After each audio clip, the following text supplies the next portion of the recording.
You've probably had this moment before. You wake up, do roughly the same things you've always done, eat more or less the same meals, but something feels off.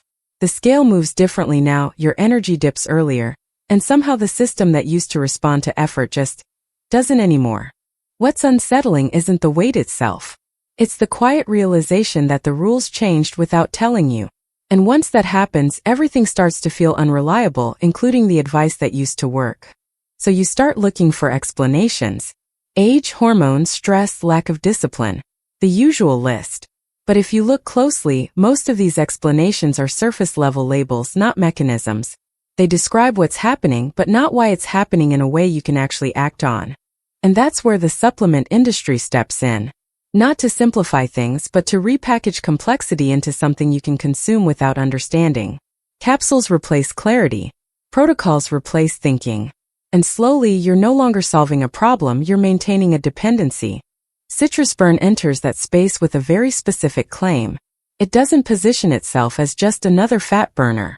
It frames the issue as something deeper, something called thermogenic resistance. The idea is simple on the surface: your body isn't failing, it's just not switching into fat-burning mode the way it used to. It's a compelling narrative because it shifts responsibility away from behavior and toward a hidden internal process. Not your diet, not your routine, but a system that's no longer responding. And if that's true, then the solution isn't more effort. It's a different trigger. According to the formula behind CitrusBurn, that trigger comes from compounds found in things like Seville orange peel, green tea, ginger, and other plant-based ingredients. These are positioned not as stimulants but as signals. Subtle inputs designed to nudge the body back into a state it supposedly already knows how to reach. This is where things get interesting because the idea of thermogenesis isn't new. Your body is constantly burning energy to maintain temperature, digest food, and keep systems running.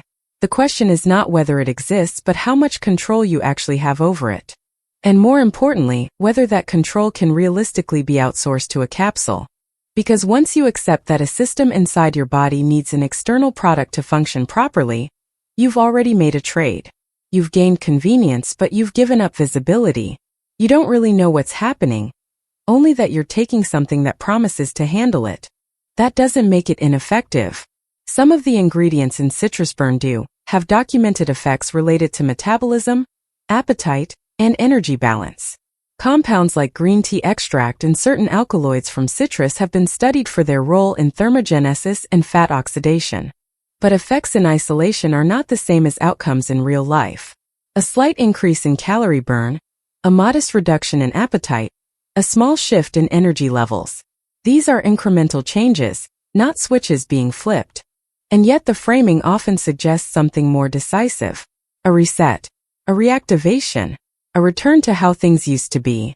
The real question isn't whether CitrusBurn does something. It's whether what it does is enough to meaningfully change the trajectory you're on without other variables shifting alongside it. Because metabolism isn't a single lever. It's a network of processes influenced by sleep, movement, stress, muscle mass, hormones, and long-term habits. Focusing on one pathway while ignoring the rest can feel like progress, but it's often just a narrower form of control. That's where the trade-off becomes clearer. Products like CitrusBurn reduce friction. They simplify the process into a daily action. Take this and something happens in the background. For many people, that alone creates consistency, and consistency can produce results. But simplicity has a cost. The more you rely on an external system to regulate an internal one, the less you understand how that system behaves without it. And that's a subtle form of fragility. It works until it doesn't, and when it stops, you're back where you started but with less clarity than before. On the other hand, some people don't want full control. They want a structured nudge, something that makes the process feel less chaotic. In that context, CitrusBurn isn't really a solution. It's a layer. A way to support certain mechanisms while other parts of the system are still being figured out.